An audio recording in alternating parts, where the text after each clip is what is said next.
नमस्कार, मैं हूं विकास भदौरिया। 7 बज रहे हैं। पहलगांव में हुए नरसंहार पर आज का हमारा स्पेशल शो है। और नमस्कार, मैं आपके साथ आशुतोष चतुर्वेदी। देखिए, पहलगाम में पाकिस्तान में बैठे आकाओं के इशारे पर जो कुछ भी हुआ, अब वक्त आ चुका है जब उसे उसका खामियाजा भुगतना पड़ेगा। दुनिया जानती है, हिंदुस्तान किसी को छेड़ता नहीं है और जो छेड़ता है उसे छोड़ता नहीं है। भारत सरकार के कड़े और बड़े फैसले भी शुरू हो चुके हैं। बस उस लम्हे का इंतजार है जब मिटेगा आतंकिस्तान। गुंडी गुंडी बेटी गुंडी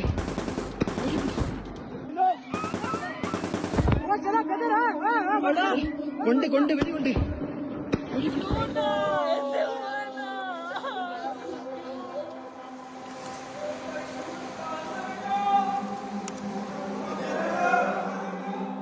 उन आतंकियों को चुप ना बैठो और इस हमले की साजिश रचने वालों को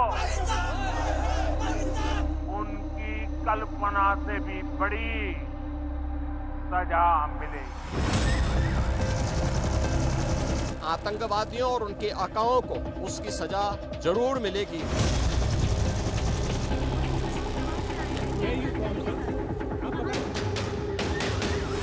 भारत का एक एक नागरिक इस कायरतापूर्ण हरकत के खिलाफ एकजुट है।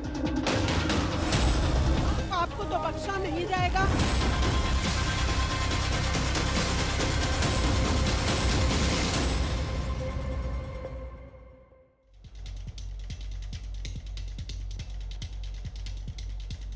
पहलगाम हमले के बाद देश गुस्से में है।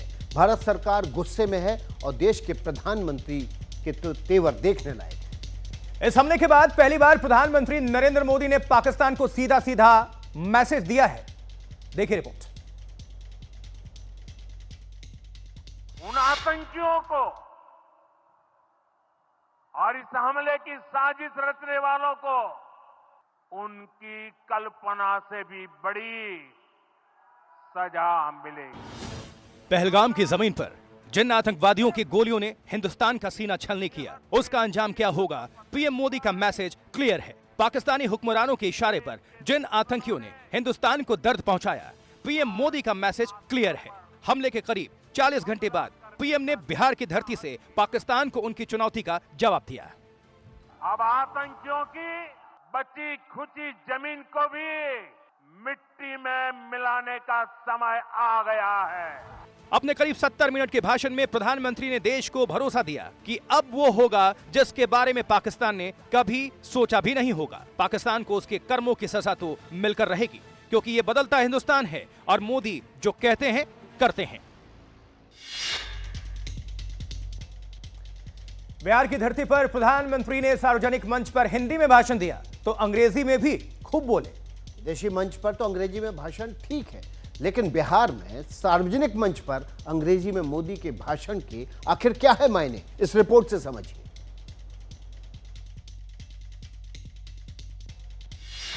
I say to the whole world, India will identify, track and punish every terrorist and their backers. We will pursue them to the ends of the earth. Pahalgam हमले के बाद बिहार की धरती पर प्रधानमंत्री ने जो बातें हिंदी में कही, वही बात अंग्रेजी में भी कही। इसकी वजह क्या है? वजह नंबर 1, विदेशी नेताओं तक मैसेज पहुंचाना। पहलगाम हमले के बाद अमेरिका, रूस, फ्रांस, ऑस्ट्रेलिया, इटली जैसे तमाम देश आतंकवाद के खिलाफ भारत के साथ हैं। तो पीएम मोदी भी चाहते थे कि भारत उनका कितना सम्मान करता है। बिहार की धरती पर मोदी के अंग्रेजी में भाषण देने की वजह नंबर 2, भारत के पक्ष में नैरेटिव सेट करना है। पहलगाम हमले के बाद भारत पूरी दुनिया से समर्थन जुटा रहा है। इसमें दुनिया भर की मीडिया भी अपनी भूमिका अदा कर सकती है।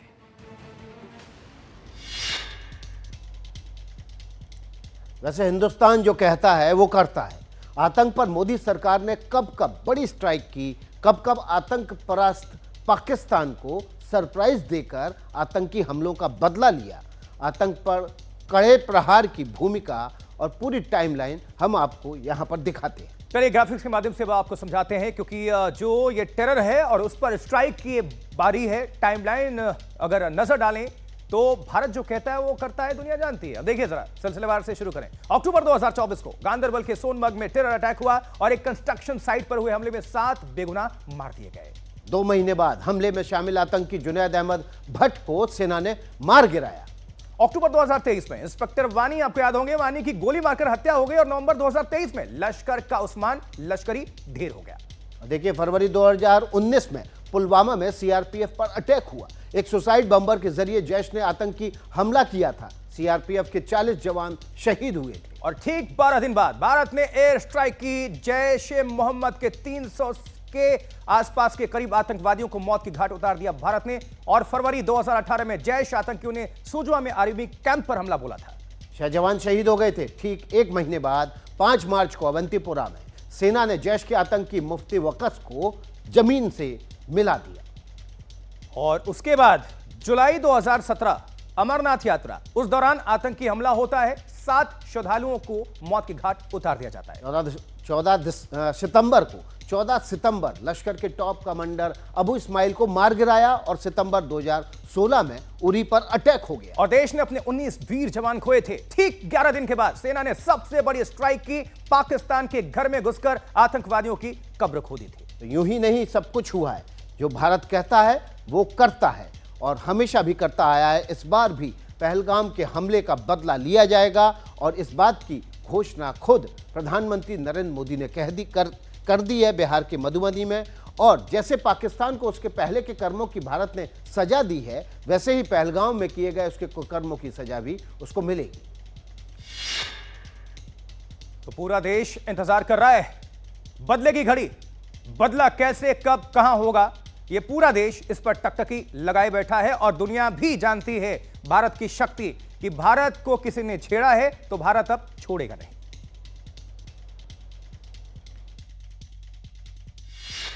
ऐसी हरकतों का जिम्मेदार और इसके जिम्मेदार लोगों को आने वाले कुछ ही समय में जोरदार तरीके से नजर आएगा। मैं देशवासियों को आश्वस्त करना चाहता हूं। वो वक्त आ गया है जब पाकिस्तान के आतंकी मंसूबों का हमेशा हमेशा के लिए सफाया हो जाएगा। वो वक्त आ गया है। पाकिस्तान की उल्टी गिनती शुरू हो गई है। सीसीएस की बैठक बाद में हुई, लेकिन उसके पहले ही तमाम अधिकारियों के साथ रक्षा मंत्री राजनाथ सिंह ने बैठक की। सिर्फ उन लोगों तक नहीं पहुंचेंगे जिन्होंने इस घटना को अंजाम दिया है। हम उन तक भी पहुंचेंगे जिन्होंने पर्दे के पीछे बैठकर हिंदुस्तान की सरजमी पर ऐसी नापाक हरकतों की साजिशें रची। इधर देश के रक्षा मंत्री ने ऐलान किया, उधर रात होते होते सरकार के कई अहम फैसले भी आ गए। यानी पाकिस्तान पर पहली कूटनीतिक स्ट्राइक हो गई। पाकिस्तान का हुक्का पानी बंद करने का फैसला हो गया। साफ है कि आने वाले कार्रवाइयों के लिए सरकार मन बना चुकी है। तो देश के प्रधानमंत्री हो या फिर रक्षा मंत्री, उनका क्लियर मैसेज पाकिस्तान को जा चुका है।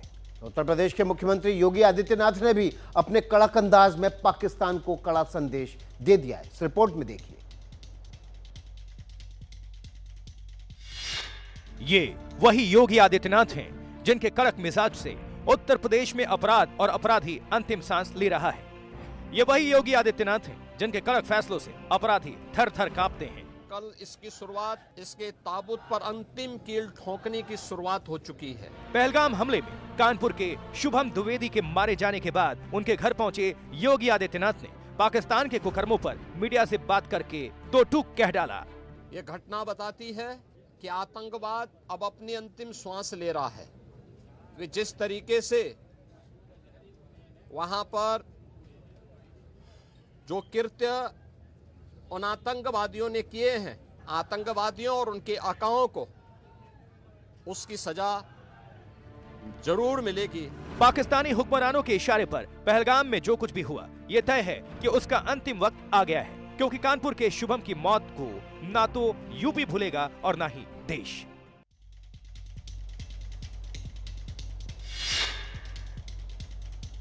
आतंक ने जो जख्म दिए, भारत उन्हें भूलेगा नहीं, बल्कि हर जख्म का बदला लेगा। तो क्या राफेल की टेस्टिंग का टाइम आ गया है?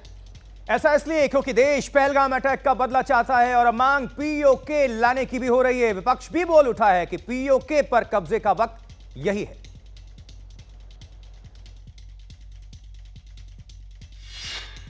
क्या राफेल की टेस्टिंग का सही टाइम आ गया है? क्या पीओके पर तिरंगा फहराने का प्लान बन चुका है? जिस पीओके पर पाकिस्तान 70 दशक से कुंडली मारकर बैठा है, जिस पीओके से पाकिस्तान टेरर का नेटवर्क चलाता है, क्या उस पीओके से पाकिस्तान के अवैध तंबू टेंट उखाड़ने का वक्त आ गया है? ऐसा इसलिए क्योंकि देश के साथ साथ अब विपक्ष भी बोल उठा है कि पीओके में तिरंगा फहराने का यही समय है, सही समय है। आज इस तरीके की नरसंहार जो पाकिस्तान से आए हुए, पाकिस्तान में पनपते ये आतंकवादियों ने किए हैं, इसके लिए सारा दुनिया में निंदा हो रहे हैं। विपक्ष का ये तेवर बताता है कि सर्वदलीय बैठक में बहुत फैसले लिए गए हैं। पहलगाम के साथ पीओके पर भी मंथन हुआ है, इसलिए बड़ा मुमकिन है कि पहलगाम के बदले के तौर पर दुश्मन को जल्द ही बड़ा सरप्राइज मिले। तो पहलगाम हमले के बाद पाकिस्तान में खौफ का माहौल है, डर का माहौल है और डर एयर स्ट्राइक का भी है। आखिर राफेल की ताकत है क्या और पाकिस्तान के किस शहर और किस एयरबेस, आर्मी बेस को कितनी देर में तबाह कर सकता राफेल? राफेल किस मिसाइल को ले जा सकता है? भारत की राफेल पावर का दमखम देख लीजिए। देखिए, राफेल 1 मिनट में 60,000 फीट की ऊंचाई पर पहुंच सकता है। यह कोई कम बात नहीं है। 60,000 फीट की ऊंचाई सिर्फ 1 मिनट में। 24,500 किलो तक का बारूद ले जाने में यह सक्षम है और 1,915 किलोमीटर प्रति घंटे की तेज रफ्तार से उड़ान भर सकता है। राफेल की विजिबिलिटी 360 डिग्री है, जिसकी मदद से यह ऊपर नीचे के अलावा चारों तरफ निगरानी कर सकता है। राफेल में बिल्ड की गई मिसाइल्स इसे सबसे अलग लड़ाकू विमान बनाती है। राफेल मिटियोर मिसाइल से लैस है और मिटियोर मिसाइल हवा से हवा में ही मार कर सकती है। इसकी मारक क्षमता 150 किलोमीटर है, 150 किलोमीटर, यानी कि लाहौर से लेकर इस्लामाबाद सब कुछ इसकी जद में आ जाएगा। इसका मतलब है राफेल बिना देश की सीमा पार किए ही दुश्मन के विमान को ढेर कर सकता है और शहर में भी मिसाइल दाग सकता है। राफेल में दूसरी मिसाइल है स्कल्प मिसाइल और स्कल्प की मारक क्षमता 600 किलोमीटर की, यानी मिटियोर से कहीं ज्यादा। और इसका मतलब है कि पूरा पाकिस्तान इस राफेल की भारतीय सीमा में रहते हुए जद में आ जाएगा। राफेल की स्पीड, जी बिल्कुल, बताइए स्पीड। राफेल की स्पीड भले ही F-16 और J-20 से कम है, लेकिन इसकी एक्यूरेसी इसे कहीं ज्यादा मारक बनाती है। विकास, बिल्कुल, और यही वजह है कि राफेल की टेस्टिंग का टाइम आ गया है। हम बार बार कह रहे हैं, अब बात बहुत आगे बढ़ चुकी है। पहलगाम अटैक के बाद भारत ने पाकिस्तान पर 5 कूटनीतिक स्ट्राइक किए हैं और 65 में पहली बार भारत ने सिंधु जल संधि को सस्पेंड कर दिया। दिखाइए रिपोर्ट।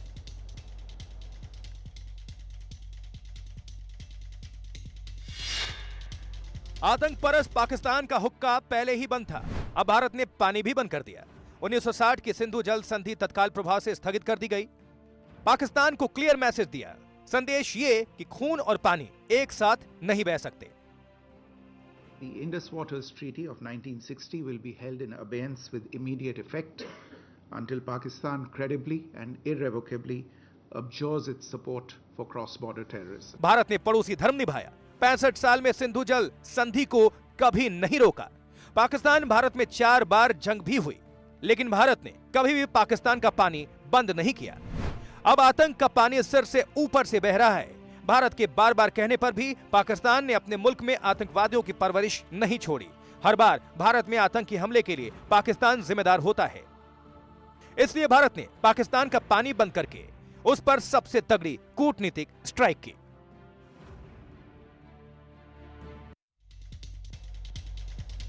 देखिए, भारत के इस कूटनीतिक स्ट्राइक का असर होगा क्या और कैसे पाकिस्तान में जल संकट खड़ा होगा और जल संधि सस्पेंड होने से पाकिस्तान को कितना नुकसान पहुंचेगा, अब इसकी भी डिटेल्स जानना जरूरी है। तो देखिए, हम बार बार कह रहे हैं ना, खून और पानी एक साथ नहीं बहेंगे। पाकिस्तान का पानी अब बंद होने जा रहा है। पाकिस्तान की 90% खेती सिंधु, झेलम और चिनाब के पानी पर निर्भर करती है और सिंचाई के लिए पानी नहीं मिलेगा तो किसानों की कमर टूट जाएगी और पाकिस्तान में भीषण जल संकट खड़ा हो जाएगा। रांची, लाहौर, मुल्तान जैसे शहर बूंद बूंद पानी को तरसेंगे और खेती यहां पर पूरी तरह से तबाह हो जाएगी, जबकि पाकिस्तान के बड़े पावर प्रोजेक्ट ठप हो जाएंगे और तरबेला और मंगला जैसे पावर प्रोजेक्ट बंद हो जाएंगे।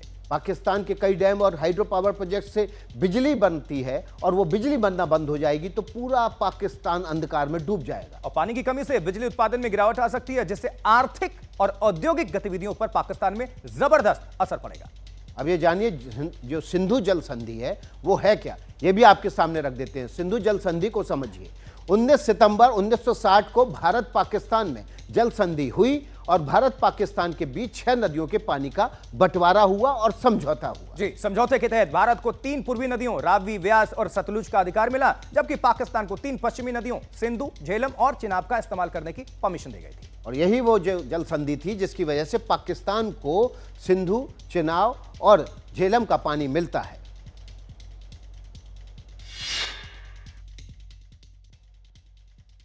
पहलगाम में हुए हमले के बाद भारत ने जो फैसले, बड़े और कड़े फैसले लिए हैं, अभी तो ये शुरुआत है, उससे पाकिस्तान की कमर टूटना तय है।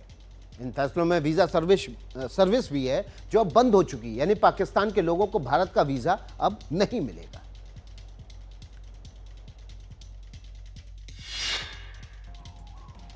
पहलगाम में जो कुछ भी हुआ उसका दर्द हिंदुस्तान को ताउम्र रहेगा।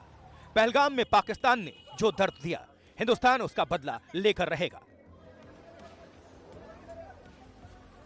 पहलगाम में आतंकवादियों ने इस वारदात को अंजाम दिया, लेकिन वो आतंकवादी किसके थे? भारत सरकार ने इसके लिए पाकिस्तान को जिम्मेदार माना है। तभी भारत के 5 बड़े फैसले से उसकी कमर तोड़ने की तैयारी है। पाकिस्तानियों का वीजा सस्पेंड कर दिया गया है।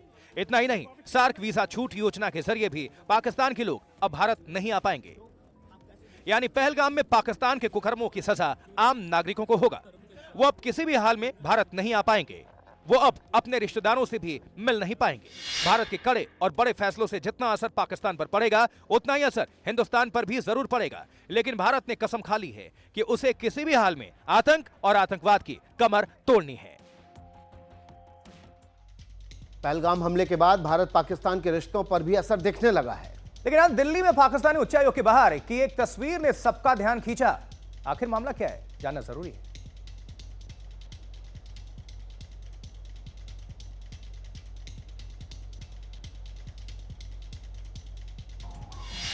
पहलगाम में जो कुछ भी हुआ उसका दर्द हिंदुस्तान को ताउम्र रहेगा। पहलगाम में पाकिस्तान ने जो दर्द दिया, हिंदुस्तान उसका बदला लेकर रहेगा। पहलगाम में आतंकवादियों ने इस वारदात को अंजाम दिया, लेकिन वो आतंकवादी किसके थे? भारत सरकार ने इसके लिए पाकिस्तान को जिम्मेदार माना है। तभी भारत के 5 बड़े फैसले से उसकी कमर तोड़ने की तैयारी है। पाकिस्तानियों का वीजा सस्पेंड कर दिया गया है। इतना ही नहीं, सार्क वीजा छूट योजना के जरिए भी पाकिस्तान के लोग अब भारत नहीं आ पाएंगे। यानी पहलगाम में पाकिस्तान के कुकर्मों की सजा आम नागरिकों को होगा। वो अब किसी भी हाल में भारत नहीं आ पाएंगे। वो अब अपने रिश्तेदारों से भी मिल नहीं पाएंगे। भारत के कड़े और बड़े फैसलों से जितना असर पाकिस्तान पर पड़ेगा, उतना ही असर हिंदुस्तान पर भी जरूर पड़ेगा। लेकिन भारत ने कसम खा ली है कि उसे किसी भी हाल में आतंक और आतंकवाद की कमर तोड़नी है।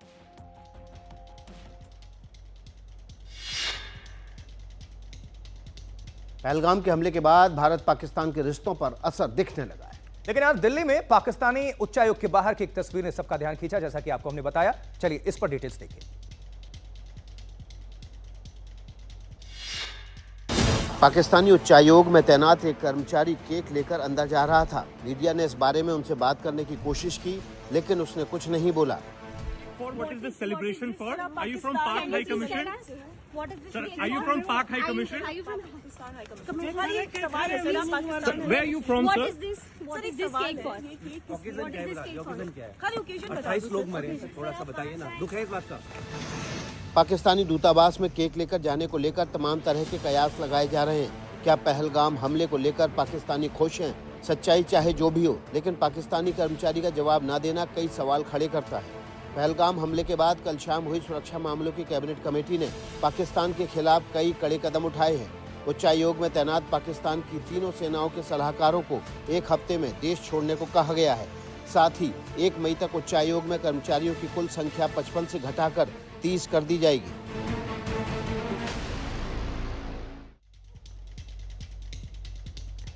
इतिहास गवाह है, ऐसी कई घटनाएं हैं जब भारत में पाकिस्तान का उच्चायोग को आधिकारिक रूप से, अस्थायी रूप से बंद भी किया गया है। ऐसा कई बार हुआ है जब भारत पाकिस्तान के बीच टेंशन बढ़ने पर पाकिस्तानी उच्चायोग के कामकाज पर असर पड़ा। उसे कब कब बंद किया गया, आपको हम विस्तार से बताते हैं। 1971 में भारत पाक युद्ध के दौरान जब भारत और पाकिस्तान के बीच युद्ध भड़का, तब पहली बार भारत पाकिस्तान उच्चायोग को बंद किया गया।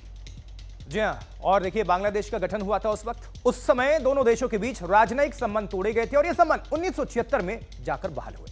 1999 में कारगिल युद्ध के बाद युद्ध के तनाव के समय, युद्ध के तनाव के बावजूद उच्चायोग पूरी तरह से बंद नहीं हुआ, लेकिन गतिविधियों को सीमित कर दिया गया था। 2001 भारतीय संसद पर हमला याद होगा आपको, और इस हमले के बाद भारत ने पाकिस्तान से अपने उच्चायुक्त को वापस बुला लिया और पाकिस्तान के उच्चायुक्त को भी देश छोड़ने को कहा गया। 2002 में पाकिस्तान ने राजनयिक संबंधों को घटाया। उच्चायुक्त स्तर पर संबंध 2004 में फिर से बहाल हुए। 2016 उरी हमले के बाद राजनयिक संबंधों में भारी गिरावट आई थी, और 2019 पुलवामा हमले के बाद तब भी राजनयिक संबंधों में भारी गिरावट आई। लेकिन उच्चायोग बंद नहीं हुए। उच्चायोग तभी बंद हुए जब युद्ध के हालात पैदा हुए और युद्ध के समय स्थितियां बेहद गंभीर हो जाती हैं। अगली खबर का रुख कर लेते हैं। पहलगाम हमले के बाद पाकिस्तान ने सोचा भी नहीं होगा कि भारत एक के बाद एक बड़े फैसले लेकर उस पर बड़े बड़े स्ट्रॉन्ग धमाके कर देगा। जी, जिस अटारी वाघा बॉर्डर से हिंदुस्तानियों और पाकिस्तानियों की आवागमन था, वो हमेशा के लिए फिलहाल बंद कर दिया गया है।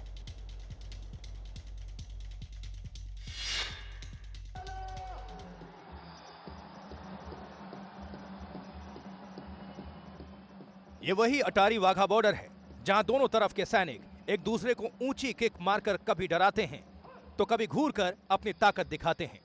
ये वही अटारी बॉर्डर है जहां समारोहों का समापन झंडा फहराने या बीटिंग रिट्रीट के साथ खत्म होता है। ये वही अटारी बॉर्डर है जहां इसे देखने वाले दर्शक भारत के भी होते हैं और पाकिस्तान के भी। लेकिन अब अटारी वाघा बॉर्डर बंद कर दिया गया है। बॉर्डर बंद होने के बाद अब पाकिस्तान से कोई भी व्यक्ति इस पार नहीं आ पाएगा। भारत सरकार ने भारत में आए पाकिस्तानियों के वीजा भी रद्द कर दिए हैं। बॉर्डर बंद होने का ज्यादा प्रभाव सिख और हिंदू श्रद्धालुओं के जत्थों पर पड़ेगा। बैसाखी, गुरु पर्व और महाशिवरात्रि के मौके पर हिंदू सिख पाकिस्तान में जाकर धार्मिक स्थान के दर्शन करता है, वो वहां नहीं जा सकेंगे और न ही पाकिस्तान से कोई इस पार आ सकेगा। जाहिर है अटारी बॉर्डर बंद होने का असर जितना भारत पर पड़ेगा उतना ही पाकिस्तान पर भी पड़ेगा। अब देखिए, अटारी पोस्ट बंद होने से पाकिस्तान को बड़ा और तगड़ा झटका लगा है। देखिए, अब समझिए कि अटारी बॉर्डर बंद होने के मायने क्या हैं और किस तरह से पाकिस्तान को इसका बड़ा झटका लगेगा। इसके साथ ही छोटे सामानों को भारत आयात नहीं करेगा और इससे वहां के छोटे कारोबारियों को बहुत ज्यादा आर्थिक नुकसान झेलना होगा। दोनों देशों के बीच छोटे मोटे सामानों का लेन देन होता है, जैसे सेंधा नमक, चमड़े का सामान, मुल्तानी मिट्टी, ऊन और चूना। सरकार के इस बड़े और कड़े फैसले से सब पर असर पड़ेगा, यानी पाकिस्तान में, और ये सब कुछ बंद हो जाएगा, जिसकी वजह से सीधा असर पाकिस्तान पर जाएगा। पहलगाम में हुए आतंकी हमले के बाद मोदी सरकार अब एक्शन में आ गई है और जरूरत भी है, क्योंकि पाकिस्तानी नागरिकों को 48 घंटे के भीतर देश छोड़ने के लिए अल्टीमेटम दे दिया गया है।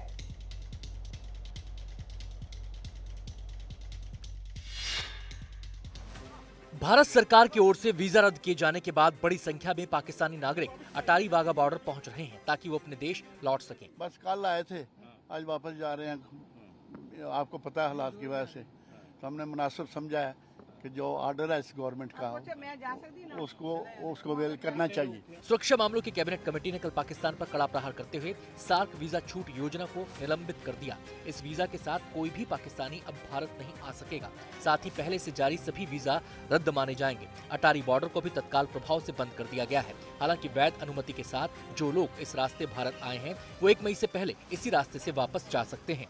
हमको तो नहीं मालूम, हम आए थे घूमने के लिए ना, तो हमको ऐसे ही 22 को वापसी थी, तो हम तो उसी हिसाब से आ गए।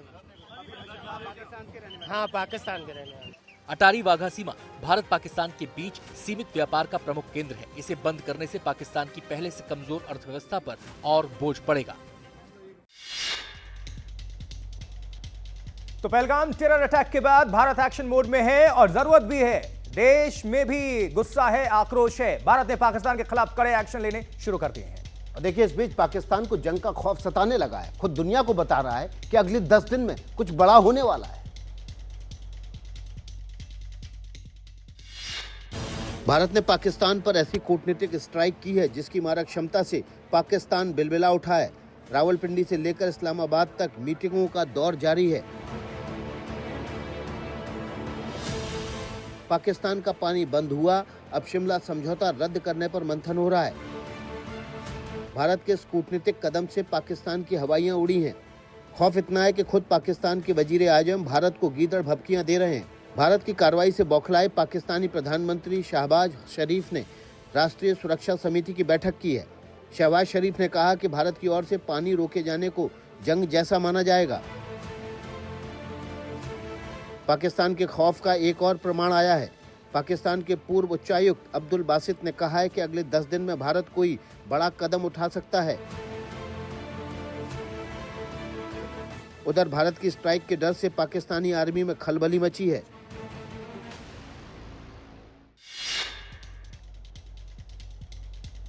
पाकिस्तान का डरना लाजमी है। पहलगाम हमले के 48 घंटे के भीतर भारत ने दुश्मन को कड़ा संदेश देने के लिए जंगी जहाज INS सूरत से मिसाइल टेस्टिंग की है। इंडियन नेवी ने मिडिल रेंज की सतह से हवा मार करने वाली मिसाइल का सफल परीक्षण किया है और यह देखकर पाकिस्तान सन्न है, बेचैन है।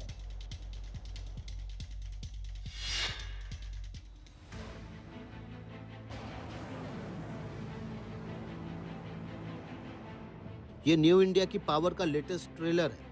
हिंदुस्तान की विराट ताकत का ताज़ा प्रमाण है। ये पाकिस्तान के होश फाख्ता करने वाली तस्वीर है।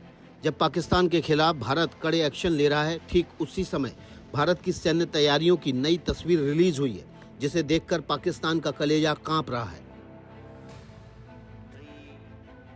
पहलगाम टेरर अटैक के ठीक 48 घंटे बाद इंडियन नेवी ने स्वदेशी युद्धपोत INS सूरत से समंदर से तेजी से उड़ने वाली दुश्मन पर सटीक हमले करने वाली मिसाइल का सफल परीक्षण किया है। इंडियन नेवी ने INS सूरत से मध्यम रेंज की मिसाइल दागी। ये मिसाइल सतह से हवा में मार करने में सक्षम है। टेस्टिंग में इस मिसाइल ने पलक झपकते ही टारगेट को हिट किया। भारत की सैन्य तैयारियां देखकर पाकिस्तान के पसीने छूट रहे हैं।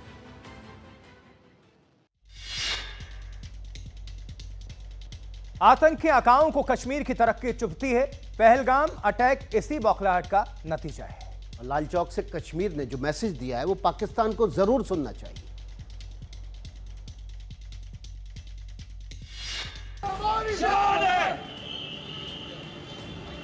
कान खोलकर सुन लें, बिलों में दुबके आतंकी। कान खोलकर सुन लें, आतंक के आका। कान खोलकर सुन ले पाकिस्तान, ये कश्मीर की बुलंद आवाज है। कश्मीर आतंक से डरेगा नहीं, डट कर लड़ेगा। कश्मीर रुकेगा नहीं, कश्मीर झुकेगा नहीं। पहलगाम की कायरता पर लाल चौक से आतंक के आकाओं को मैसेज लाउड एंड क्लियर दिया गया। जम्मू कश्मीर हाथों में पोस्टर, हम शर्मिंदा हैं, आपके कातिल जिंदा हैं।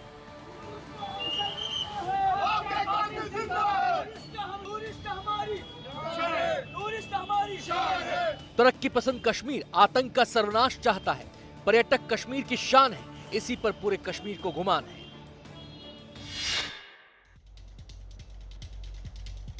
पहलगाम हमले के लिए जिम्मेदार ठहराए जाने के बाद पाकिस्तान की बौखलाहट और भी ज्यादा सामने आ रही है। अब वो शिमला समझौता तक रद्द करने की बात कर रहा है। देखिए जरा रिपोर्ट। भारत ने अगर सिंधु का पानी रोका तो पाकिस्तान शिमला समझौता रद्द कर देगा। ये बौखलाहट भरी धमकी सीमा पार से आई है। पाकिस्तान कह रहा है कि पानी रोकना युद्ध के बराबर की कार्रवाई मानी जाएगी। इसके अलावा भी पाक ने जवाबी कार्रवाई के नाम पर कई फैसले किए हैं। भारत के लिए पाकिस्तान ने एयर स्पेस बंद कर दिया है, यानी भारतीय विमान पाक एयर स्पेस से नहीं गुजर पाएंगे। इनके अलावा पाकिस्तान ने भी अपनी ओर से बाघा बॉर्डर बंद किया है। भारतीय नागरिकों का वीजा भी निलंबित कर दिया है। इसके अलावा उसने भी भारतीय सेना सलाहकारों को पाक छोड़ने का आदेश दिया है। 30 अप्रैल तक भारतीयों को लौटने का आदेश दिया गया है। इसके अलावा व्यापार निलंबित करने की बात भी कही जा रही है। सवाल है, इन फैसलों का ठोस असर क्या होगा?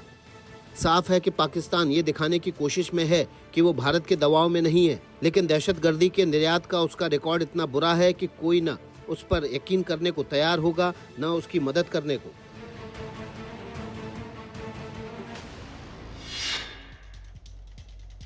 तो पहलगाम को लेकर, इस अटैक को लेकर पूरे देश में रोष तो है ही, कारोबारियों में भी बहुत गहरा दुख और गुस्सा है। आक्रोशित है कारोबारी। उनका कहना है कि अब पाकिस्तान से किसी तरह का कारोबार नहीं करेंगे।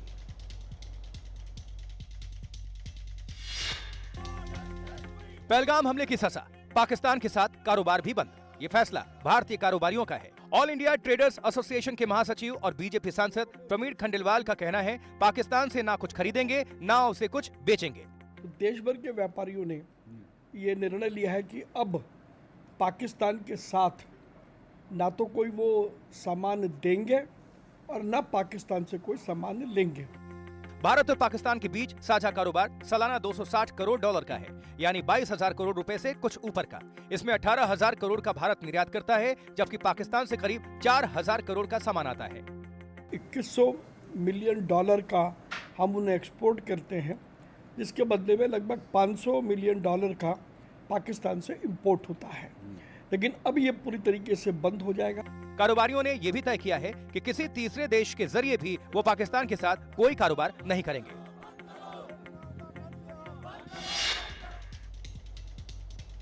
एक तरफ पहलगाम के नरसंहार के बाद पूरा देश गुस्से में है, तो दूसरी तरफ बीएसएफ के एक जवान को पाकिस्तानी रेंजर्स ने पकड़ लिया है। कहा जा रहा है कि बीएसएफ जवान गलती से पाकिस्तानी सीमा क्षेत्र में दाखिल हो गया। रिपोर्ट देखिए।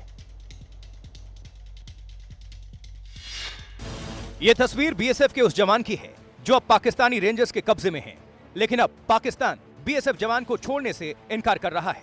यह घटना बुधवार की है, जब बीएसएफ के जवान गलती से पाकिस्तानी क्षेत्र में चले गए और पाकिस्तानी रेंजर्स ने उन्हें हिरासत में ले लिया। यही वो जगह है जब बीएसएफ का ये जवान गलती से पाकिस्तानी सीमा में प्रवेश कर गए और पहलगाम में हुए नरसंहार बीच के बीच दोनों देशों के बीच नए टेंशन का जन्म हो गया। बीएसएफ का जवान जिस यूनिट का हिस्सा है वो कुछ दिन पहले ही यहाँ पर तैनात हुई है। सीमा की पहचान नहीं होने के कारण जवान गलती से पाकिस्तान चला गया था। बुधवार देर रात बीएसएफ और पाक रेंजर्स के बीच हुई फ्लैग मीटिंग में बीएसएफ ने अपने जवान को लौटाने की मांग की, लेकिन पाक रेंजर्स ने इसे ठुकरा दिया। अब आगे क्या होगा, कैसे बीएसएफ जवान की वापसी होगी, इसका इंतजार है।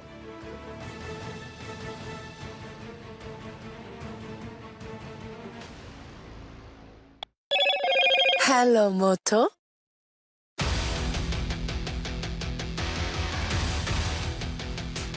Motorola, India's leading AI smartphone brand.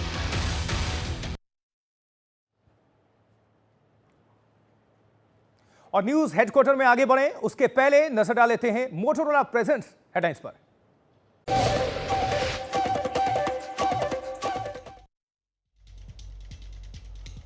News headquarter में ब्रेक के बाद आपका फिर से स्वागत है। पहलगाम हमले से जुड़ी सभी पार्टियों की बैठक, यानी कि एक सर्वदलीय बैठक चल रही है। संसद भवन में बैठक चल रही है। बैठक में 12 पार्टियां शामिल हैं और इस बैठक में निंदा प्रस्ताव भी पारित होगा। इस वक्त क्या अपडेट हैं, हम अपने सहयोगी का रुख करेंगे, लेकिन ये तस्वीरें भी साथ साथ आपको दिखा दे रहे हैं जहां 12 पार्टियों के नेता बैठक में शामिल हैं।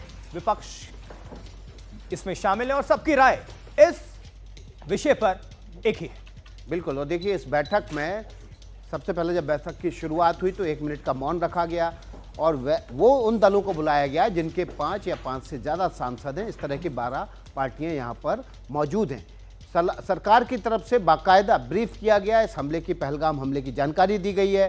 पहलगाम हमले के बाद सरकार ने क्या क्या कदम उठाए गए हैं ये जानकारी दी गई है और विपक्ष के नेताओं से सुझाव मांगे गए हैं कि आप बताइए कि अब सरकार को क्या क्या करना चाहिए। अपडेट ले लेते हैं। जी हाँ, प्रशांत हमारे साथ, हमारे सहयोगी जुड़ चुके हैं। प्रशांत, इस वक्त लबोलुबाब क्या है, इस बैठक में बड़ी बात क्या है?